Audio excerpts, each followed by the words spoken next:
এই গণতন্ত্রকে ডাস্টবিনে নিক্ষেপ করে এক মাওলা পাকের খেলাফত কায়েমের জন্য যদি প্রয়োজন পড়ে আবার বদর সংগঠিত করতে হবে, যদি খেলাফত কায়েমের জন্য প্রয়োজন পড়ে উহুদ কায়েম করতে হবে, যদি প্রয়োজন পড়ে খন্দক কায়েম করতে হবে, যদি প্রয়োজন পড়ে ব্রিটিশ বিরোধী আন্দোলন করতে হবে, যদি প্রয়োজন পড়ে আবার ৭১-এর সংগ্রাম করাতে হবে, যদি প্রয়োজন পড়ে আবার ২০০০ দেওয়াল শাপলা চত্বর ঘটাতে হবে, যদি প্রয়োজন পড়ে আবার স্বৈরাচারী পতনের আন্দোলন করতে হবে, যদি প্রয়োজন পড়ে আবার দ্বিতীয় বিশ্বযুদ্ধ সংগঠিত করতে হবে, যদি প্রয়োজন পড়ে আবার গাজায় হিন্দ সংগঠিত করতে হবে, গাজায় হিন্দ সংগঠিত করতে হবে, গাজায় হিন্দ সংগঠিত করতে হবে। আল্লাহ থেকে একটি মাত্র আয়াত তেলাওয়াত করেছি। রাসূল পাক সাল্লাল্লাহু আলাইহি ওয়াসাল্লামের অসংখ্য অগণিত হাদিসের মধ্য থেকে একটি হাদিস তেলাওয়াত করেছি। এই হাদিস ও আয়াতের উপরে ভিত্তি করে আমি আমার আলোচনাকে নির্ধারণ করেছি হক বাতিলের ইতিহাস। উক্ত বিষয়কে সামনে রেখে দু একটি কথা বলার চেষ্টা করব ইনশাআল্লাহ। হক বাতিলের ইতিহাস জানার পূর্বে আমি আমার আলোচনাকে ৩টি পয়েন্টে সাজিয়েছি। নাম্বার 1, প্রথম নাম্বার পয়েন্ট হলো হক বাতিল প্রথমত শুরু হয়েছিল জিন ও ফেরেশতাদের মাঝে। নাম্বার 2, হক বাতিল শুরু হয়েছিল জিন ও মানব জাতির মাঝে। নাম্বার 3, হক বাতিলের ইতিহাস শুরু হয়েছে মানব ও মানব জাতির মাধ্যমে। প্রথমত হক বাতিলের ইতিহাস শুরু হয়েছিল জিন ও ফেরেশতা জাতির মাঝে। আল্লাহ পাক পৃথিবীতে মানব জাতি প্রেরণের পূর্বে আল্লাহ পাক পৃথিবীতে আবাদ করার জন্য, আল্লাহর ইবাদত বন্দেগী করার জন্য জিন জাতিকে সর্বপ্রথম পৃথিবীর মধ্যে প্রেরণ করেন। জিন জাতিরা তারা আল্লাহ পাকের ইবাদত বন্দেগী করতে শুরু করলো। করতে করতে তারা এক সময় তারা আবার উচ্ছৃঙ্খল জাতিতে রূপান্তরিত হলো। নিজেদের মধ্যে ঝগড়া ফাসাদ, খুনাখুনি, হত্যাকাণ্ড ইত্যাদির মতো মারাত্মক গুনাহে তারা লিপ্ত হয়ে গেল। আল্লাহ পাক এই প্রথম পর্যায়ে জিন জাতিকে শায়েস্তা করার জন্য ফেরেশতাকে পাঠালেন। সমস্ত ফেরেশতাকুল জিন জাতির উপরে এসে জিন জাতিকে দুনিয়া থেকে নিঃশেষ করে দিলেন। 2 নাম্বার পয়েন্ট হলো আল্লাহ পাক জিন জাতিকে শেষ করার পরে আল্লাহ পাক তিনি ইচ্ছা করলেন, ইরাদা করলেন দুনিয়াতে মানব জাতি পাঠাবেন। আল্লাহ পাক সর্বপ্রথম আদম আলাইহিস সালামকে দুনিয়ার মধ্যে প্রেরণ করেন।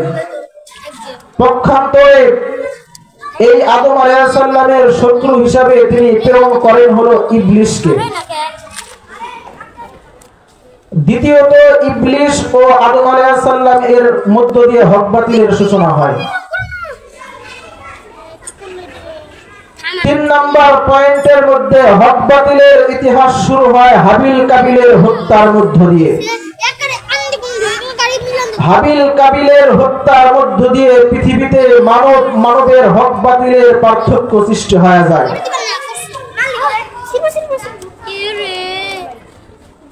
হাবিল কাবিলের পরে হক বাতিলের রূপ ধারণ করেছিল কওমে নূহের আকৃতিতে।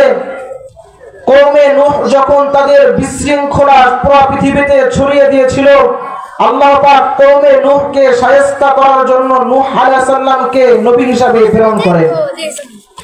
নূহ আলাইহিস সালাম ৯৫০ বছর এক লাগাতার তিনি কওমে নূহকে দাওয়াত দিয়েছিলেন, কিন্তু হতভাগা জাতিরা মাত্র ৪০ থেকে ৪৫ জন মানুষ তারা ঈমান এনেছিল, আর একজনও ঈমান আনে নাই। সর্বশেষ আল্লাহ পাক নূহ আলাইহিস সালামের কওমকে বন্যার মধ্য দিয়ে পৃথিবী থেকে নিশ্চিহ্ন করে দেয়। মাত্র ৪০ থেকে ৪৫ জন মানুষ দ্বারা আবার পৃথিবী আবাদ হতে শুরু করে। প্রত্যেক নবীর জমানা জামানায় হক এসেছে শুরু করলো। বাতিল যখন রূপ ধারণ করেছিল কওমে নূহ এর আকৃতিতে, হক তখন রূপ ধারণ করেছিল নূহ আলাইহিস সালামের আকৃতিতে। অনুরূপভাবে বাতিল যখন রূপ ধারণ করেছিল নমরুদ এর আকৃতিতে, হক তখন রূপ ধারণ করেছিল ইব্রাহিম পয়গম্বর আলাইহিস সালামের আকৃতিতে। বাতিল যখন রূপ ধারণ করেছিল ফিরাউনের আকৃতিতে, হক তখন রূপ ধারণ করেছিল মুসা পয়গম্বর আলাইহিস সালামের আকৃতিতে। বাতিল যখন রূপ ধারণ করেছিল সালেহ আলাইহিস সালামের কওমের আকৃতিতে, হক তখন রূপ ধারণ করেছিল সালেহ আলাইহিস সালামের আকৃতিতে। বাতিল যখন রূপ ধারণ করেছিল ঈসা আলাইহিস সালামের সম্প্রদায়ের আকৃতিতে, হক তখন রূপ ধারণ করেছিল ঈসা পয়গম্বর আলাইহিস সালামের আকৃতিতে। বাতিল যখন রূপ ধারণ করেছিল আবু জেহেল উতবা শাইবার আকৃতিতে, হক তখন রূপ ধারণ করেছিল পয়গম্বর মুহাম্মদ সাল্লাল্লাহু আলাইহি সাল্লামের আকৃতিতে। বাতিল যখন রূপ ধারণ করেছিল মুসাল্লামাতুল কাজ্জাবের আকৃতিতে, হক তখন রূপ ধারণ করেছিল আবু বকর সিদ্দিকের আকৃতিতে। বাতিল যখন রূপ ধারণ করেছিল সম্রাট আকবরের আকৃতিতে, হক তখন রূপ ধারণ করেছিল মুজাদ্দিদে আলফে সানির আকৃতিতে। বাতিল যখন রূপ ধারণ করেছিল মিস্টার লেনিনের আকৃতিতে, হক তখন রূপ ধারণ করেছিল আনোয়ার পাশা রাহিমাহুল্লাহু তাআলা আনহুর আকৃতিতে। বাতিল যখন রূপ ধারণ করেছিল গণতন্ত্রের আকৃতিতে, হক তখন রূপ ধারণ করেছিল আফগানদের আকৃতিতে। বাতিল যখন রূপ ধারণ করেছিল সাতপন্থীদের আকৃতিতে, হক তখন রূপ ধারণ করেছিল ওলামায়ে দেওবন্দের আকৃতিতে। বাতিল যখন রূপ ধারণ করেছিল বাংলার জালেমের আকৃতিতে, হক তখন রূপ ধারণ করেছিল আল্লামা মামুনুল হকের আকৃতিতে। বাতিল যখনই যেই আকৃতি ধারণ করবে হক তার প্রতিপক্ষ হয়ে, তার বিরুদ্ধে তার প্রতিপক্ষ হয়ে সর্বদাই লড়ে যাবে, সর্বদাই লড়ে যাবে। বর্তমান সময়ের বাতিলের আসল আকৃতি হলো সাতপন্থীরা। বর্তমান সময়ে সাতপন্থীরা তারা বাতিল আকৃতি ধারণ করেছে। তারা 2018-তে আমার কুচি কুচি কোরআনের পাখিদেরকে গরুর মতো জবাই করেছিল। তারপরে আমরা খামোশ ছিলাম, কোনো কথা বলি নাই।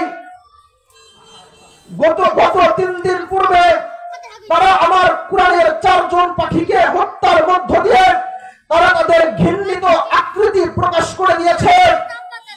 এই মসলা থেকে সুস্পষ্ট ভাষায় বলতে চাই, এর বিরুদ্ধে প্রয়োজন পড়ে ওদের আস্তানা ভেঙে চুরে চূর্ণ বিচূর্ণ করে এই বাংলার জমিন থেকে ওদেরকে উত্থান করেই ছাড়বো, উত্থান করেই ছাড়বো।